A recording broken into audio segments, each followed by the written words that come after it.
कथा का 13वां अध्याय। इस अध्याय में जलंधर और विष्णु भगवान के मध्य युद्ध का वर्णन किया गया है। दोनों ओर से गदाओं, बाणों और शूलों आदि का भीषण प्रहार हुआ। दैत्यों के तीक्ष्ण प्रहारों से व्याकुल देवता इधर उधर भागने लगे।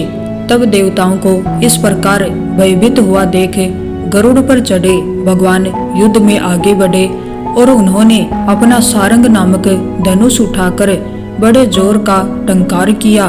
त्रिलोकी सावधित हो गई। पल मात्र में भगवान ने हजारों दैत्यों के सिरों को काट गिराया। फिर तो विष्णु और जलंधर का महासंग्राम हुआ। बाणों से आकाश भर गया। लोग आश्चर्य करने लगे।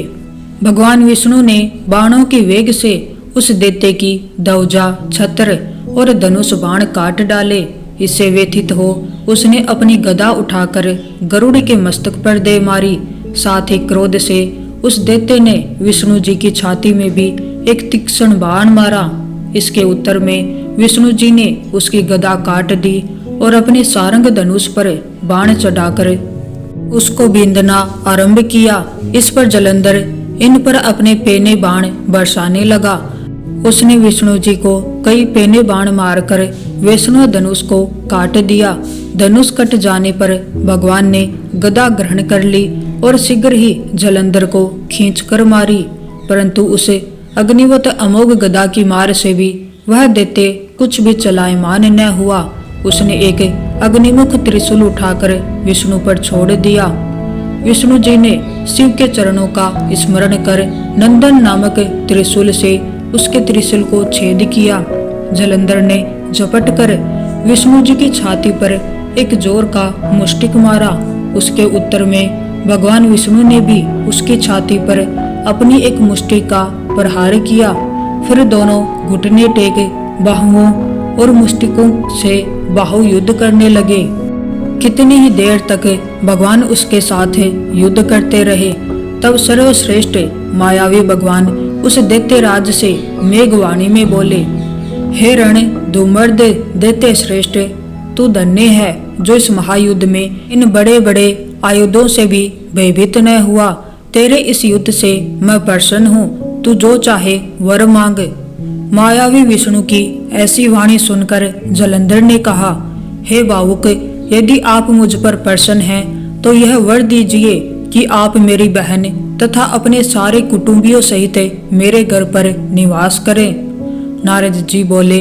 उसके ऐसे वचन सुनकर विष्णु जी को खेद तो हुआ, किंतु उसी क्षण देवेश ने तथा आस्तु कह दिया। अब विष्णु जी सब देवताओं के साथ जलंधरपुर में निवास करने लगे। जलंधर अपनी बहन लक्ष्मी और देवताओं सहित विष्णु को वहां पाकर बड़ा प्रसन्न हुआ। फिर तो देवताओं के पास जो भी रत्न आदि थे सबको ले जलंधर पृथ्वी पर आया।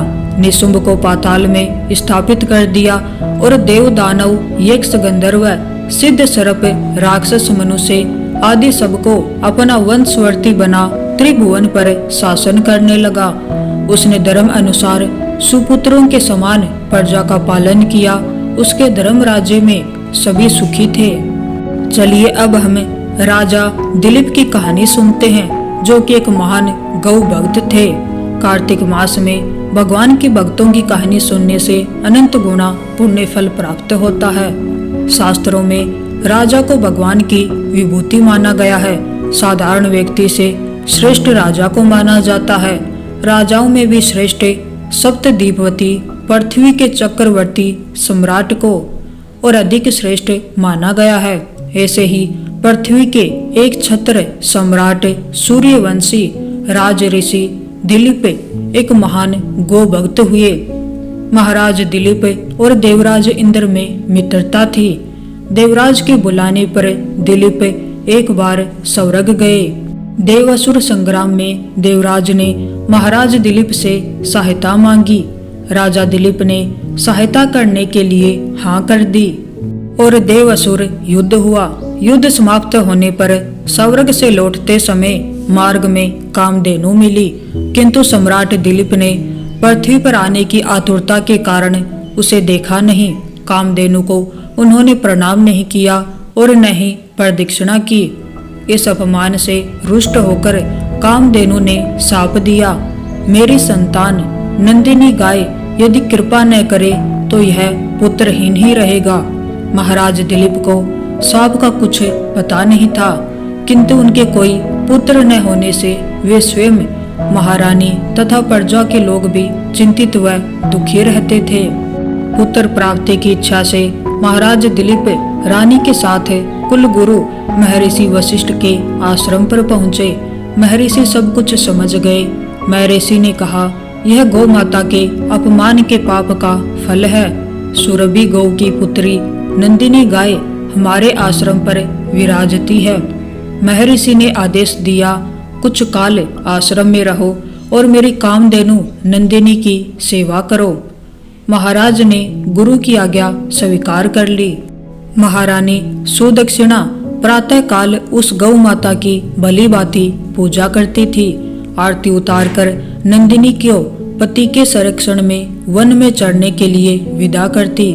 सम्राट दिन भर छाया की बातें उसका अनुगमन करते, उसके ठहरने पर ठहरते, चलने पर चलते, बैठने पर बैठते और जल पीने पर जल पीते। संध्या काल में जब सम्राट के आगे आगे सदा प्रसूता बालवत्सा नंदिनी आश्रम को लौटती तो महारानी देवी सुदक्षिणा हाथ में अक्षत पात्र लेकर उसकी प्रदक्षिणा करके उसे प्रणाम करती और अक्षादि से पुत्र प्राप्ति रूप अभीष्ट सिद्धि देने वाली उस नंदिनी का विधिवत पूजन करती। अपने बछड़े को दूध पिलाने के बाद दूह ले जाने पर नंदिनी की रात्रि में वह दंपति पुनः परिचर्या करते, अपने हाथों से कोमल हरित स्वप कवल लाकर उसकी परितृप्ति करते और उसके विश्राम करने पर शयन करते। इस तरह उसकी परिचर्या करते 21 दिन बीत गए। एक दिन वन में नंदिनी का अनुराग करते महाराज दिलीप की दृष्टि क्षण भर अरण्य की प्राकृतिक सुंदरता में अटक गई कि तभी उन्हें नंदिनी का आर्तनाद सुनाई दिया। वह एक भयानक सिंह के पंजों में फंसी झटपटा रही थी। उन्होंने आक्रामक सिंह को मारने के लिए अपने तरकस से तीर निकालना चाहा, किंतु उनका हाथ जड़वत निश्चेत होकर वहीं अटक गया। वे चित्र लिखे से खड़े रह गए और भीतर ही भीतर झटपटाने लगे। तभी मनुष्य की वाणी में सिंह बोल उठा, राजन, तुम्हारे शस्त्र संधान का श्रम उसी तरह व्यर्थ है जैसे वृक्षों को उखाड़ देने वाला प्रभंजन पर्वत से टकराकर व्यर्थ हो जाता है। मैं भगवान शिव के गण निकुंभ का मित्र कुंभोदर हूँ। भगवान शिव ने सिंहवर्ती देकर मुझे हाथी आदि से इस वन के देवदारुओं की रक्षा का भार सौंपा है। इस समय जो भी जीव सर्वप्रथम मेरे दृष्टिपथ में आता है वह मेरा बक्से बन जाता है। इस गाय ने इस संरक्षित वन में प्रवेश करने की अनाधिकार चेष्टा की है और मेरे भोजन की वेला में यह मेरे सम्मुख आई है। अतः मैं इसे खाकर अपनी सुधा शांत करूंगा। तुम लज्जा और गलानी छोड़कर वापस लौट जाओ। तू दुखी दिलीप भय और व्यथा से छटपटाते नेत्रों से अविरल अश्रुधारा बहाती नंदिनी को देखकर और उस संध्या काल में अपनी माँ की उत्कंठा से प्रतीक्षा करने वाले उसके दूध मुहे बछड़े का स्मरण कर करुणा विलगित हो उठे। नंदिनी का मातृत्व उन्हें अपने जीवन से कहीं अधिक मूल्यवान जान पड़ा और उन्होंने सिंह से प्रार्थना की कि वह उनके शरीर को खाकर अपनी भूख मिटा ले और बाल वत्सा नंदिनी को छोड़ दे। सिंह ने राजा के इस अद्भुत प्रस्ताव का उपहास करते हुए कहा, राजन, तुम चक्रवर्ती सम्राट हो। गुरु को नंदिनी के बदले करोड़ों दुधारू गाय देकर प्रसन्न कर सकते हो। अभी तुम युवा हो। इस तुच्छ प्राणी के लिए अपने स्वस्थ सुंदर शरीर की अवहेलना कर जान की बाजी लगाने वाले सम्राट, लगता है तुम अपना विवेक खो बैठे हो। यदि प्राणियों पर दया करने का तुम्हारा व्रत ही है तो भी आज यदि इस गाय के बदले मैं तुम्हें खा लूंगा तो तुम्हारे मर जाने पर केवल इसकी ही विपत्तियों से रक्षा हो सकेगी, और यदि तुम जीवित रहे तो पिता की भांति संपूर्ण प्रजा की निरंतर विपत्तियों से रक्षा करते रहोगे। इसलिए तुम अपने सुख भोगता शरीर की रक्षा करो। स्वर्ग प्राप्ति के लिए तब त्याग करके शरीर को कष्ट देना तुम जैसे अमित ऐश्वर्यशालियों के लिए निरर्थक है। स्वर्ग, अरे वह तो इस पृथ्वी पर है जिसे सांसारिक वैभव विलास के समग्र साधन उपलब्ध हैं। वह समझो कि स्वर्ग में ही रह रहा है। स्वर्ग काल्पनिक आकर्षण तो मात्र विपन्नों के लिए ही है, संपन्नों के लिए नहीं। इस तरह से सिंह ने राजा को भ्रमित करने का प्रयत्न किया।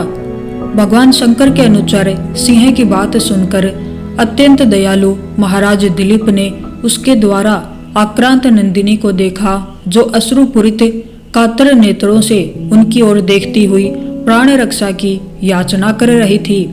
राजा ने क्षत्रिय के महत्व को प्रतिपादित करते हुए उत्तर दिया, नहीं सिंह, नहीं, मैं गौ माता को तुम्हारा बक्से बनाकर नहीं लौट सकता।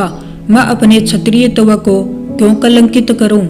क्षत्रिय संसार में इसलिए प्रसिद्ध है कि वे विपत्ति से औरों की रक्षा करते हैं। राज्य का भोग भी उनका लक्ष्य नहीं, उनका लक्ष्य तो है लोक रक्षा से कीर्ति अर्जित करना।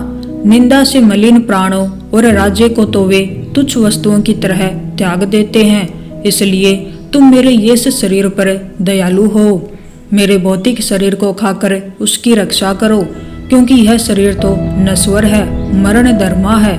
इसलिए इस पर हम जैसे विचारशील पुरुषों की ममता नहीं होती। हम तो ये शरीर के पोषक हैं। यह मांस का शरीर न भी रहे, परंतु गौ रक्षा से मेरा ये शरीर सुरक्षित रहेगा। संसार यही कहेगा कि गौ माता की रक्षा के लिए एक सूर्य वंश के राजा ने प्राण की आहुति दे दी। एक चक्रवर्ती सम्राट के प्राणों से भी अधिक मूल्यवान एक गाय है। सिंह ने कहा, अगर आप अपना शरीर मेरा आहार बनाना ही चाहते हैं तो ठीक है। सिंह के स्वीकृति दे देने पर राज ऋषि दिलीप ने शस्त्रों को फेंक दिया और उसने अपने शरीर को आगे बढ़ा दिया और वे जाके सिर झुकाए आक्रमण की प्रतीक्षा करने लगे। तभी आकाश से विद्याधर उन पर पुष्प वृष्टि करने लगे। नंदिनी ने कहा, हे पुत्र उठो। यह मधुर दिव्य वाणी सुनकर राजा को महान आश्चर्य हुआ और उन्होंने वात्समलई जननी की तरह अपने स्तनों से दूध बहाती हुई नंदिनी गौ को देखा, किंतु सिंह दिखलाई नहीं दिया। आश्चर्यचकित दिलीप से नंदिनी ने कहा, हे सत्य पुरुष, तुम्हारी परीक्षा लेने के लिए मैंने ही माया स्व सिंह की सृष्टि की थी। महर्षि वशिष्ठ के प्रभाव से यमराज भी मुझ पर प्रहार नहीं कर सकता, तो अन्य सिंह या सिंह आदि की क्या शक्ति है। मैं तुम्हारी गुरु भक्ति से और मेरे प्रति प्रदर्शित दया भाव से अत्यंत प्रसन्न हूँ। वर मांगो, तुम मुझे दूध देने वाली मामूली गाय मत समझो, अपितु संपूर्ण कामनाएं पूरी करने वाली कामधेनु जानो। राजा ने दोनों हाथ जोड़कर वंश चलाने वाले अनंत कीर्ति पुत्र की याचना की। नंदिनी ने तथा अस्तु कहा। उन्होंने कहा, राजन, मैं आपकी गौ भक्ति से अत्यधिक प्रसन्न हूँ। मेरे स्तनों से दूध निकल रहा है, उसे पत्ते के दोने में दूह कर पी लेने की आज्ञा गौ माता ने दी और कहा, तुम्हें अत्यंत प्रतापी पुत्र की प्राप्ति होगी। राजा ने निवेदन किया, माँ, बछड़े के पीने तथा होम आदि अनुष्ठान के बाद बचे हुए ही तुम्हारे दूध को मैं पी सकता हूँ। दूध पर पहला अधिकार बछड़े का है और द्वितीय अधिकार गुरुजी का है। राजा के धैर्य ने नंदिनी के हृदय को जीत लिया। वह प्रसन्नता से कामधेनु राजा के आगे आगे आश्रम को लौट आई। राजा ने बछड़े के पीने तथा अग्निहोत्र से बचे दूध का महर्षि की आज्ञा पाकर पान किया। फलतः वे रघु जैसे महान यशस्वी पुत्र से पुत्रवान हुए और इसी वंश में गौ भक्ति के